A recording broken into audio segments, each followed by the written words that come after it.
See who is presenting here.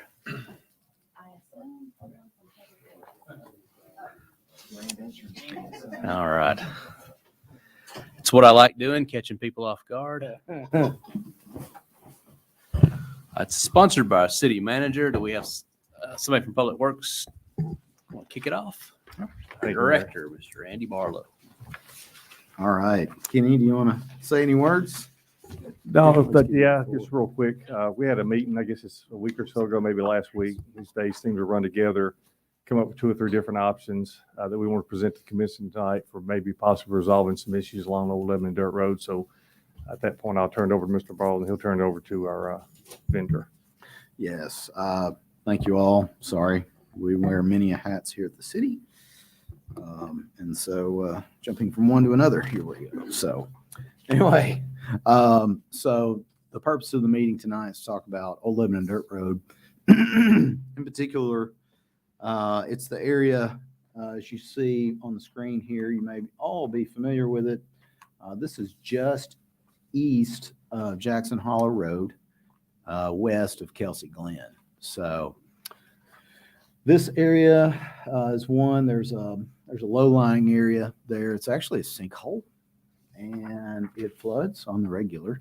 You may be very familiar with it. I know, Commissioner Hefner, you've talked a lot with the residents. We've gone through annexation process for 2 owners, 3 properties there.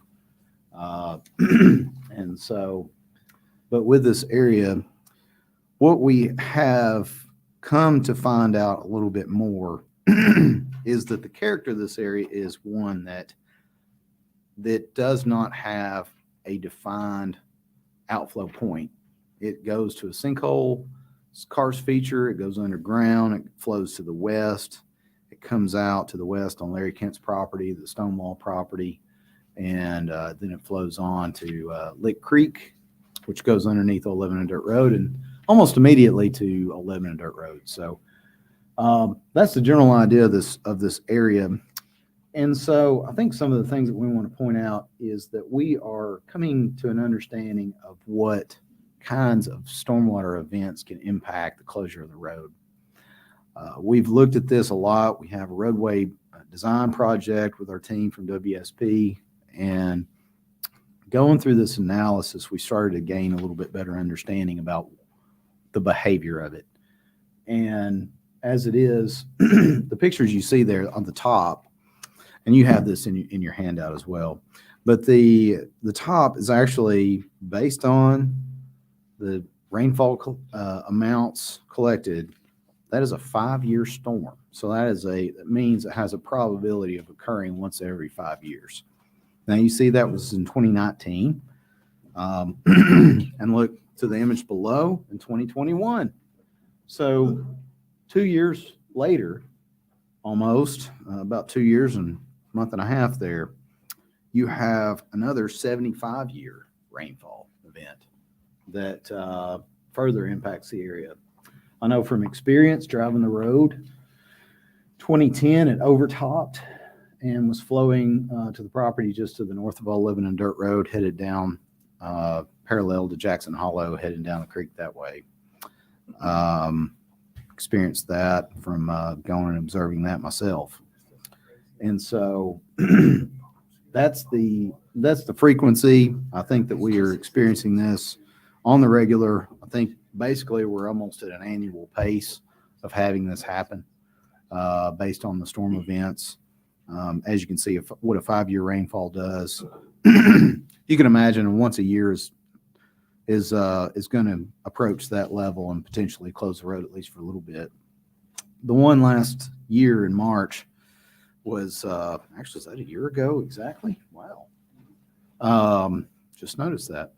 But the one last March actually was had the road closed, I think, for about a day and a half. And so that's how long it took that to drain down. We've had some other observations of this area from the drainage area. Go to the drainage map.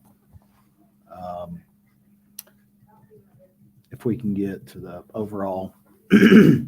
So to this drainage area, we've been able to kind of go and have some observations about what it flows like on the outside. We believe that the sinkhole has potentially began to lose capacity over the years. From talking with Larry Kent, the owner of the property where this outlet point is, the velocity of the water going through there used to shoot the water up almost like a rooster tail. And now it does not do that. I've watched it in many different rain events. I was there last February or last March, and was observing that from both sides of the road. It was not doing that. So having said that, the karst feature to this is a major wild card. There's a chance it could clog up tomorrow. And every single rain event, no matter how big or how small, could flood this entire area. And basically what that area is, it's going to flood the homes that are down there along Old Lebanon Dirt Road between Kelsey Glen and Jackson Hollow. They're going to get flooded, and they would stay flooded. The ones in Kelsey Glen, thankfully, are at a finished floor elevation that are high enough that they would not flood. They're about 2 feet above that level. So that is good. That's a positive thing. But you can see outlined in red is the drainage area. You have all the way from Academy, Walmart, Rocky Williams, the new Cadillac dealership. It comes down from there, takes a good portion of the Catalpa area, backside of Clearview, backside of Moreland Farms, and front half of Kelsey Glen. So you got to think, when you're standing on there, it's taking water from Walmart. It's kind of weird to think about, but it is. It's about 750 acres as far as what we've been able to determine, give or take a few. So, but with that, we want to kind of talk through some of the options. How do you plan for this? How do you design for this? We have a roadway project. I think the last thing that I would want to recommend to this commission and to our city residents is that we build a road and we don't change that flooding problem. And we have a road that gets flooded on the regular. And let's say the sinkhole clogs up tomorrow, the road stays flooded. We don't want to do that. So how do we give assurance that we can keep this area from flooding? And the logistics of that are, as you can imagine, pretty complex. So at this point, Matt, do you want to add anything that I missed? No, I think you covered all the history and what the problem is. Now, pass it on to Eric with WSP to talk about more of the options of how to fix it. Okay. Good evening, everybody. Thanks for having us. So while we've been designing this project, we've had a couple of situations where property owners have brought themselves to us and let us know the issues that they're having. We've also recognized it as well. And so at this point in your packet, we have what we believe to be the 3 most viable options for this problem. When you look at where that drainage basin was, where the furthest east yellow pin is located, is where a majority of the impoundment just sits. It sits on the south side of Old Lebanon Road. And so what we need to do, since the karst area is on the south side of Old Lebanon Dirt Road, it follows all the way to that historic wall, the karst features do. So what our goal is to take this water to the north side of the road to avoid any impact to that karst situation and make sure that it outlets into Lick Creek. So if you look at the first page of this packet, our first option would be, one, you would have to, we don't show it here, but what you would have to have is a box culvert at Old Lebanon to take the water, to give the water an avenue underneath the roadway to be on the north side of the road. Then we would cut a ditch and have that ditch go all the way down Jackson Hollow, as you see here. And that ditch would be where the roadway is now. And so we would end up creating a new roadway, which is more or less a drive for those property owners. It would then tie in and also to where the tie into Old Lebanon is now. So the dash line will be the ditch, and it will carry all the way to Lick Creek. And as you can see, the dash line is also the slope lines, which leads you to see where the impacts will be to the property owners. So if we looking at the first option, I believe we have the least amount of impacts to property owners. Now, it does look as though it'll definitely change the lay of the land a little bit, but at least to the property owners within this location, I do not believe that we'll have to take any homes or require anybody to relocate. Now, I know I said a mouthful right there, and I know there's a lot going on this sheet. Before I start to discuss option 2, does anyone have any questions or need any further explanation on what we're looking at here? I guess I could probably add to that real quick. So the idea of this is that with not having the ability to design, we can't specifically say that karst feature takes X number of flow per second. Or volume. We can't say that. There's no way to design that and say that there's our flow that goes through our cave and comes out on the other end. And furthermore, cannot give any assurance that flow will be there tomorrow. It could allow more flow. It could clog up. We have no way of knowing. There's no way. It's a huge risk. And so we've got to avoid that risk. We've got to basically eliminate that risk if at all possible. So that's kind of the idea of this, is that we, instead of that, we take the water and we convey it out of there. It's a bowl today. It has nowhere to drain but a karst feature. So we actually create the path for it. Create a drain. Yes. So we make it happen. If you go to the last page, you'll see what the ditch would need to be designed to handle the 750 acres of drainage. 32 feet wide at the top, 5.5 foot deep, 10 foot flat bottom. That's the size of the ditch you need to convey the 750 acres.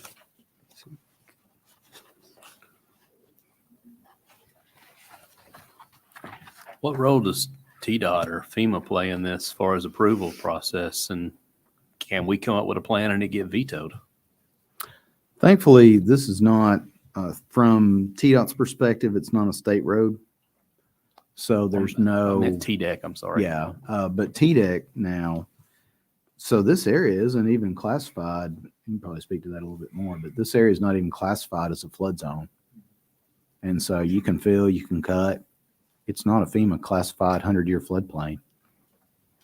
Listen, they've just looked at this whole drainage corridor of Stoner Creek, and they still did not add this as a flood zone. Despite the fact I'd say that there's some really, really good data from 2010 forward showing what can happen. Commissioner Hefner, did you have a question too? Can it be added as a flood zone? What are the measures to move in that direction to see if they would designate this a flood zone? And if so, what does that mean to us, the city? Yeah, you want to take that? I'm Justin Corbett with WSP, by the way. Right now, considering this has no defined outlet, it would not be considered as any kind of special FEMA flood hazard area. We would have to pursue with the idea of running this to Lick Creek before that could be considered. Right now, this is just a natural impoundment area. If you take a look at this map, this is a Zone X, which essentially means it has zero flood risk as far as FEMA is concerned. But it has a 6 in 10 probability of flooding within a 30-year mortgage. So That's government for you. So my other question was, all this water is now going to get redirected to Lick Creek. How do we know that we're not going to be creating an adverse effect on the residents? I see this creek is running pretty close to, well, right between two houses, and then you got a hard left. I'm trying to second guess your engineering on this, but I mean, you got a hard right and a hard left, or hard left and a hard right turn on this creek. Yeah, I mean, one, this is all very conceptual drawing, and so I see what you're saying with the crisp turns in there, but especially with the size of the ditch that we currently have, I mean, it can handle a huge capacity, which should be able to. Right now, we've got it to where it should not be able to overtop and impact. Can I quote you on that? Well, I will give you we designed for a 50-year storm. So if it's larger than a 50-year storm, then that's what the city standards are, is 50-year. We've had 200-year storms in the last 11 years. We We would account for some 500 additional 500 years. freeboard in there, which would give us, so our standard storm event, detention ponds and everything like that, we would account for the freeboard. So, on the conveyance ditch design, I think what we would definitely want to look at, we want to make sure that design accounted for that 50. And then if you have some additional, we obviously are going to want to look at that compared to finished floor elevations and make sure that there's no impacts potentially there. So that's yet to be studied, but that would definitely be a consideration to make sure if we did have a greater flow to this, would it overtop? If it overtop, what impacts could or would there be? Would it cause potential impacts to personal residences? So you haven't done that study yet? No, this is all high level. Okay. All this is very high level because I think where we're at right now is we're facing a major turning point in the design of the project of what we pursue and if we pursue it, because the price tag to this is pretty outstanding. The roadway project in and of itself is not going to be cheap. And then to add this design to it is just going to make it, I know, especially with paying local money on this job, it's a heavy burden to bear. Well, I assume this is going to happen as the roadway work is being done. Is that the plan? So this That's is the in plan. addition to the roadway work. There's no consideration of doing it separately, and then we would save if we did it together. This is all being bundled together, correct? I think that's the best plan because you're going to have to talk about constructing a box culvert underneath Old Lebanon Dirt Road as it is to convey this. There's just no room on the south side to keep it on the south side. You have the karst feature is there on the south side. There's evidence of it pretty close to Old Lebanon Dirt Road. If you look at elevations, actually you can be on Old Lebanon Dirt Road at the intersection with Page, and you can see an outcropping there. That's actually where material is going into the karst feature. So we know it's there by observation and by looking at it. Additionally, you've got the stone wall, which is a registered historical register item there. So there's a lot of constraints on the south side, so it has to go to the north. And so the best time to do that is convey that water over and through it is with the roadway project. I can make a point to that maybe as well, Commissioner Hefner, to your point about impacts in the surrounding area. We can do detailed floodplain mapping that'll give exact extents in that area when these improvements are designed, and we can tell you the exact water depth in these locations as well. So all of that will be available upon procedure with this. Mm-hmm. Okay. All right. Thank you. Guess my other question is this kind of serves like a nature's retention pond in the sense that it's capturing the water there. If we open this up with just a straight ditch going through this, which conveys it on down to Lick Creek, are we potentially just moving this problem down to the property owners there? So I think one of the aspects that we were going to have to look at this is to do a no-rise study to make sure that, I think, correct me if I'm wrong on that, I think that's the approach that we'd be looking at. So and again, it's hard to model what's going out there today, but I would say that the flow of this area is, the peak of this flow, this drainage basin, if the peak of that can occur before the peak of Stoner Creek, then you can balance those out to where they don't overlap on top of one another. It's really tricky, but we're definitely going to have to be looking at that, have to look at Lick Creek, how it operates, and to make sure that it's not causing any adverse downstream impacts. I can speak on that a little bit as well. Go ahead, If you look at this map, this red outline is for the impoundment area that we've been discussing. This green outline is for the actual outlet at Lick Creek where that box culvert is. And then this blue line is a combination of those two watersheds just on the downstream side of that box culvert on Lick Creek. Mm-hmm. So all of this drainage area is already accounted for, especially in the FEMA FIS study. It is accounted for as about 3.2 square miles. which is the culmination of this entire watershed. So we're not really putting the problem on somebody else when it's already accounted for. We may be changing Changing the quickly- flow rates. we may be changing how quick it gets there. And that's, of course, a cause of concern that we would look at in our modeling. But as long as we're not impacting that special flood hazard area and causing impoundment or inundation on areas that are not already experiencing it, then this is definitely a viable option. I would say it's kind of hard to tell. And again, the modeling is, we're just going to have to play that out and see how that works. But I think if you can get your smaller drainage areas out faster in general, it's going to get out before the peak of the creek. Yeah. Because the creek, the time that it peaks is a lot longer after a rain or during the rain than the smaller areas. And it's just a matter of distance. Distance equals time, basically. Mr. Barler, you had mentioned that you had some other information, I guess, over on page, or is that where these pictures are right here? These right here Well, actually, that's on a Lebanon Dirt Road. on Lebanon Dirt Road? Right. So with this being in, let's see here, we're showing 2019, we're right at 4 feet, and then 2021, 6'7". I guess it'd be Yeah. 6'7". Now, you said you had some data from 2010. What was that information from 2010? Was it higher or lower? We didn't go back and actually compare that as far as the overall depth based on pictures. This illustration is more just for the pictures. And what I happened. understand. But in 2010, it did over top. We could probably go and compare these on a contour map to get an idea. I think in 2010, if you were to compare, I think probably something to look at here, and it's really hard to tell on there. You might be able to look a little bit closer at the paper. There's a mailbox. Yeah. Well, you see the yellow marker there. Right there, there's a yellow marker, gas marker.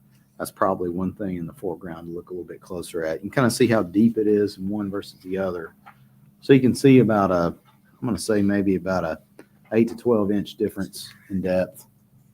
And that's based off of how long it was Yeah. sitting there. I mean, has been draining for a long time Uh-huh. as well, so it could be even higher. Yeah, and these were generally right after, and again, that is hard to tell, but these are Sure. fairly close. And so you can see, so it's the top picture is 4.5 inches in 24 hours, and the bottom picture is 6 3/4 inches in 24 hours. And you can see at least around an 8 to a 12 inch depth difference. And in 2010, I think in Mount Juliet, I think it was approaching 9 to 10 inches. Actually, but that was a longer time period. So it was a little bit longer. That location. Yeah. 2010 was technically over a 2-day period. I'd say probably at least 36 hours. So it was a little different storm, but it was more volume.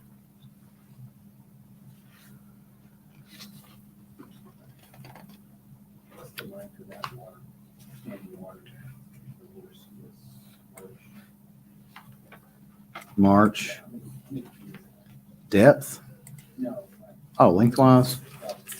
I'm gonna guess probably about 400 or 500 feet. You're suggesting we recall under. That's right. That's correct. Can you elevate the road? Yes. You're gonna elevate the road and hold it underneath. That's correct. Yeah.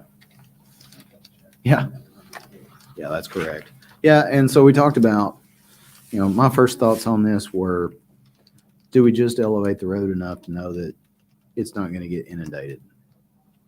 Well, then we are expressing that we know that there's a problem, and we're not doing anything for residents. And if we know that problem, then to the residents, we have who may,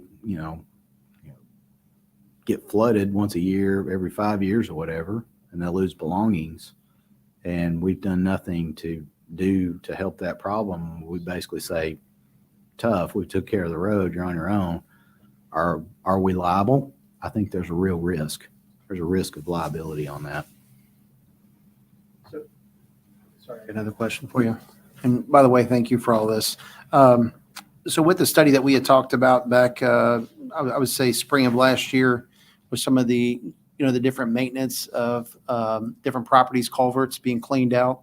Mhm. And, obviously, with maintenance throughout the city being addressed, do we see this being helped to minimize this, or is this going to be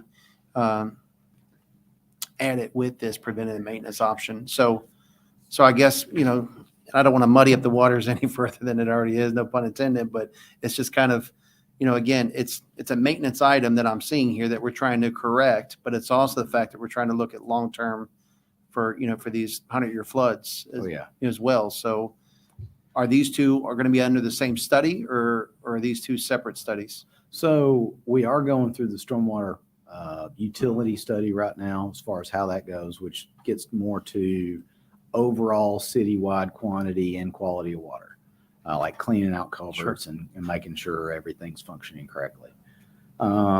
That's more along the lines of stormwater utility. This, however, I would say is an extremely unique scenario where we have a natural impoundment drainage area that goes and is wildly unpredictable.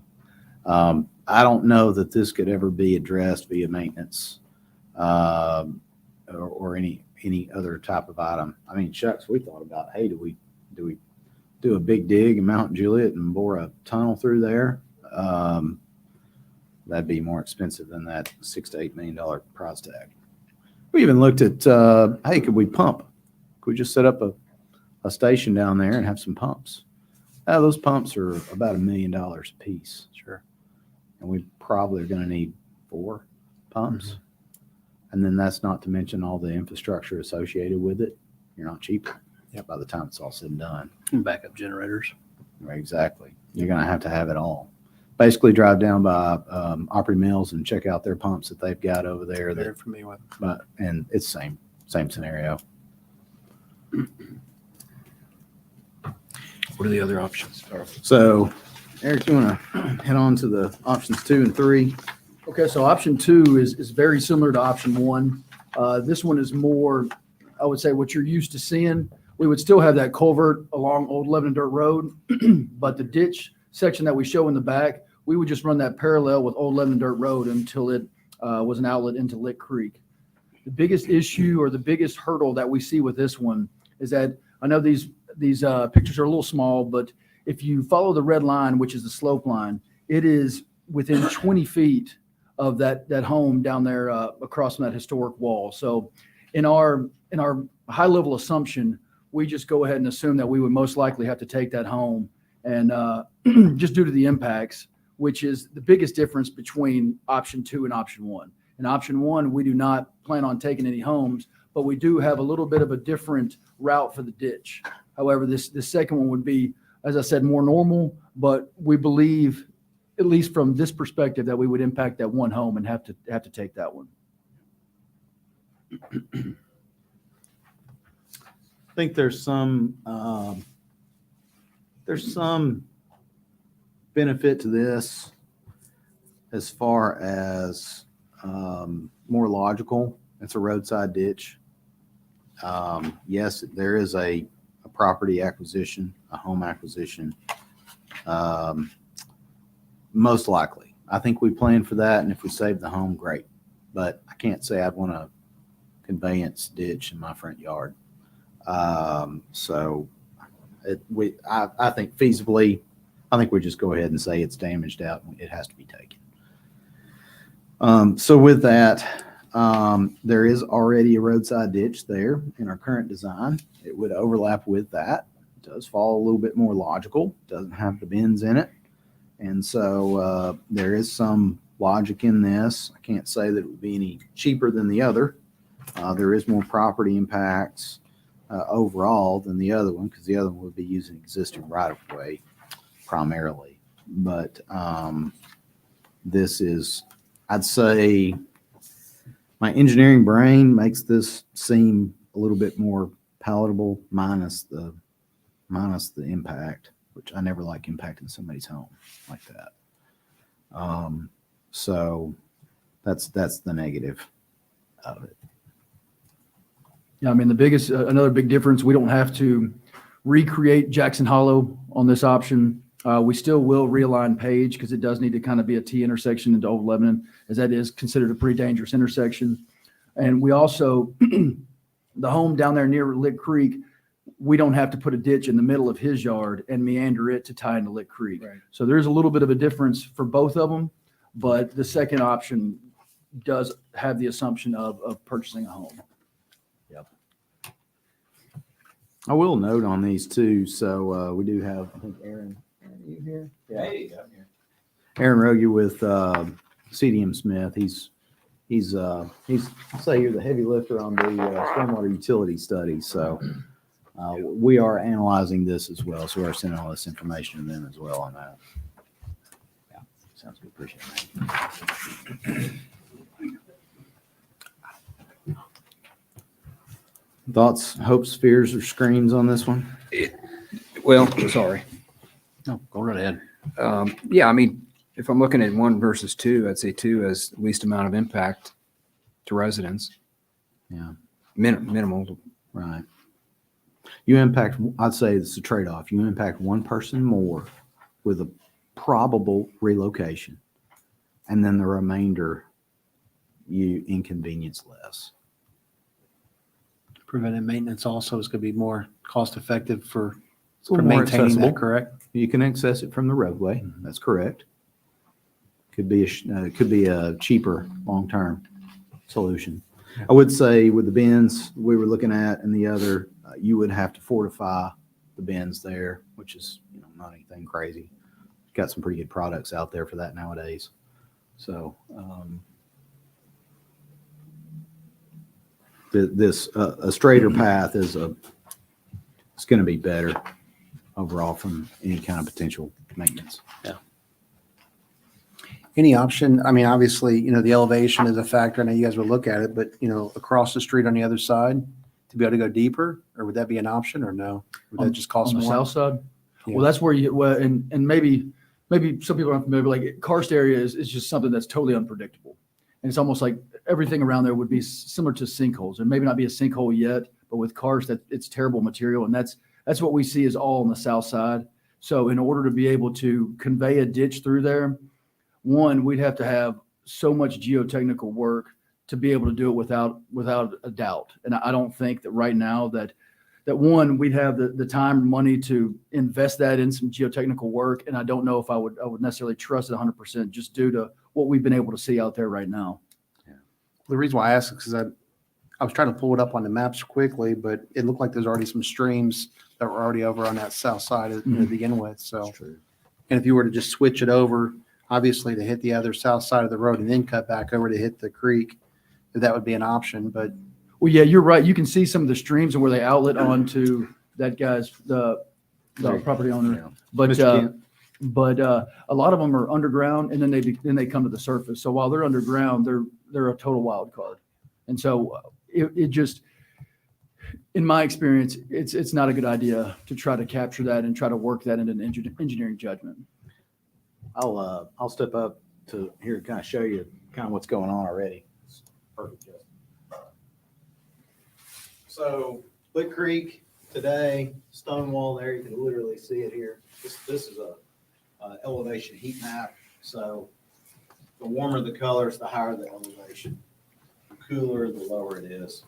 And so you can see up here where kind of go from green to orange right here, kind of a knob. There's Old Lebanon dirt right there. You got low down here, midpoints, I'll call it a saddle, and then coming down right here. But through here, notice your stream coming down right in here. Karst features down here. And then you can see pits all through here. That's active karst. And so that's a telltale sign. And with it being active, we can't trust it. There's no trust in that.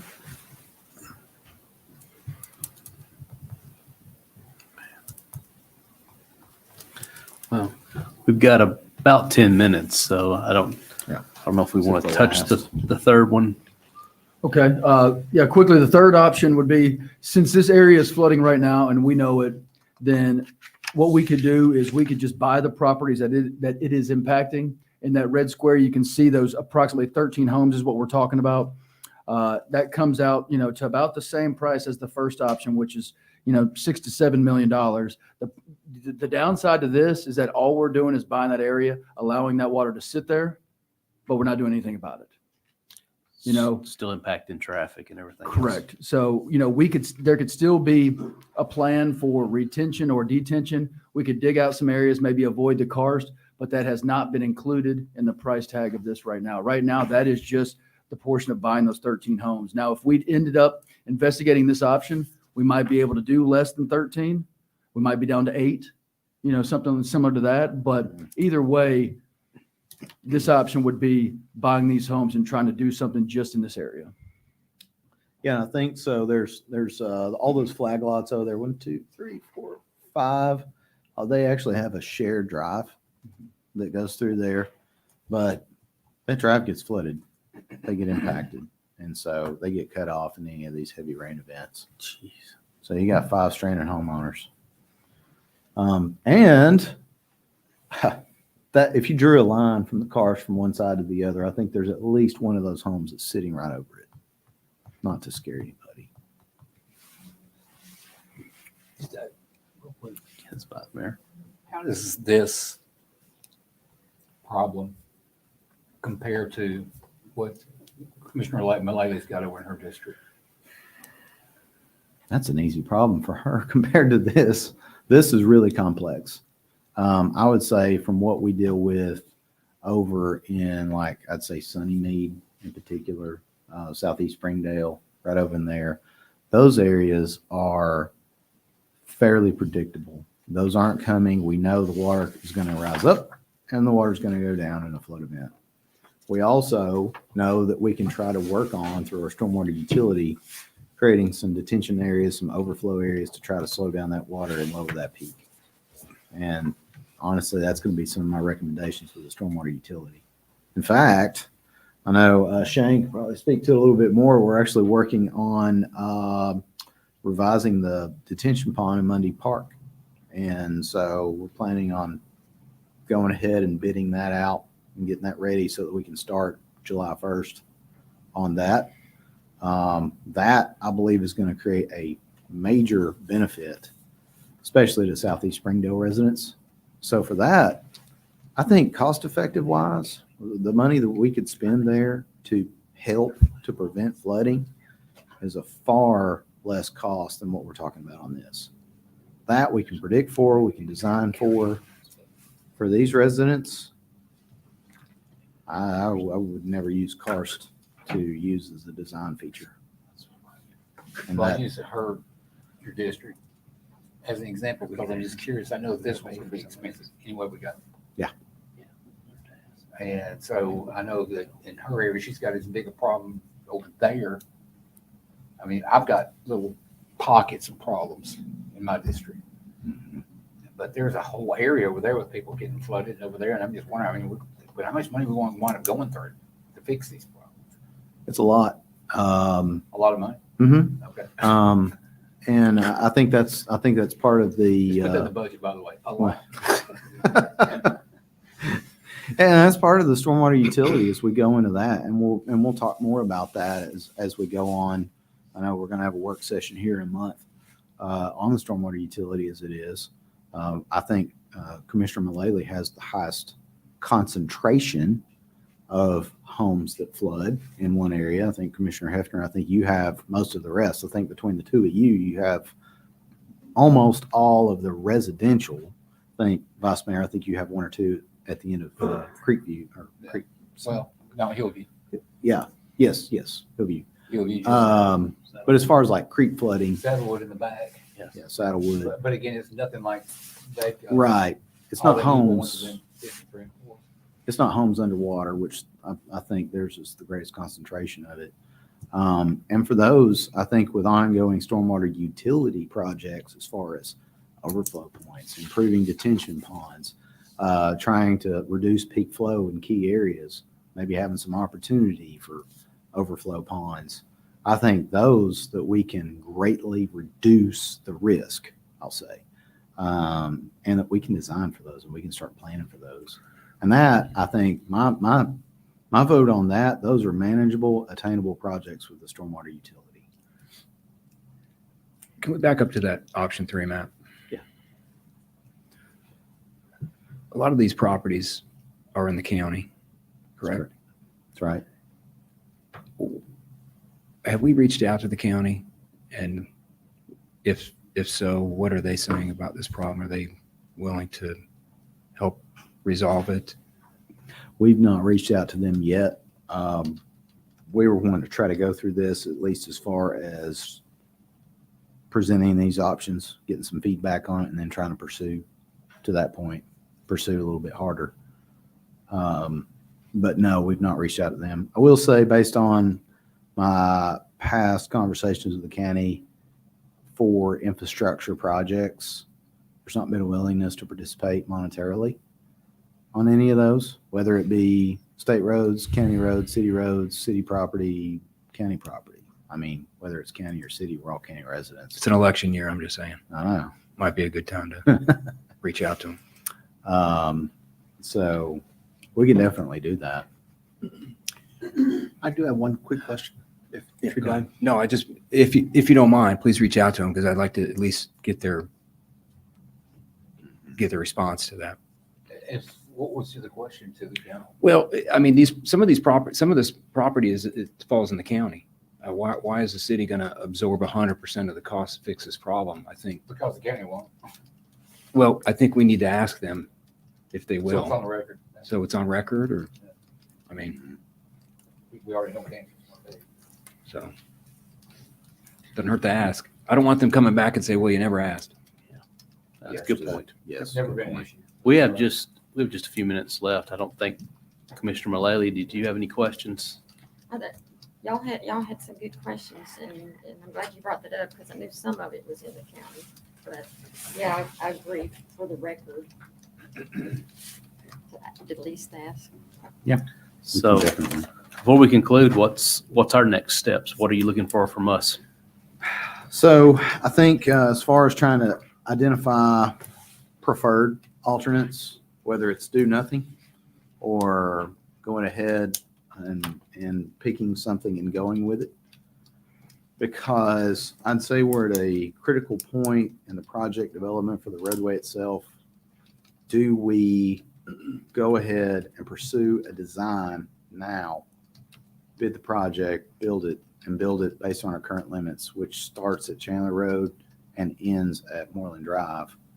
Or do we pull back on this section and do we go from Kelsey Glen to Moreland Drive?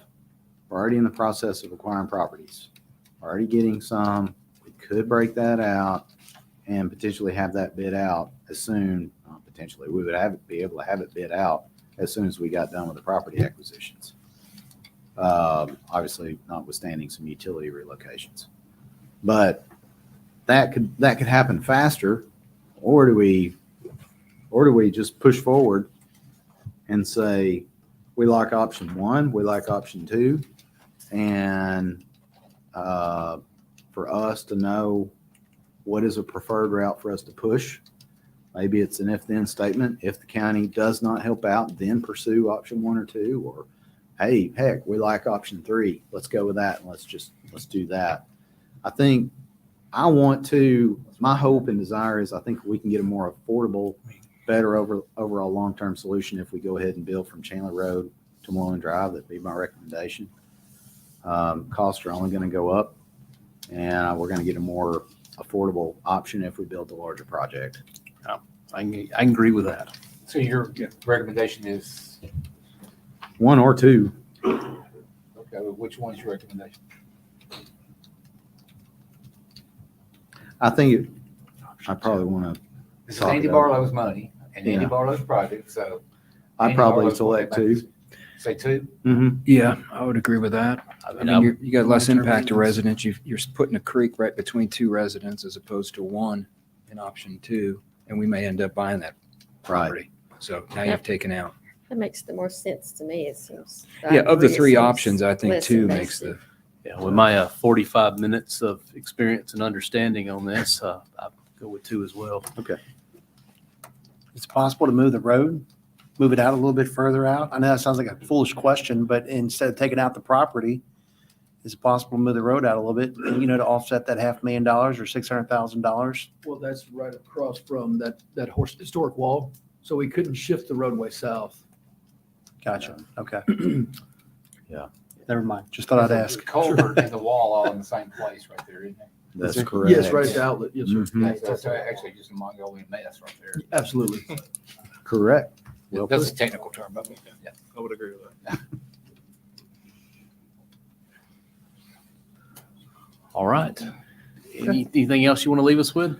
I don't think so. I know this is, and we'll see, and we may pursue some more costs. I would like to at least pursue this and explore the cost with it and go in a little bit deeper dive.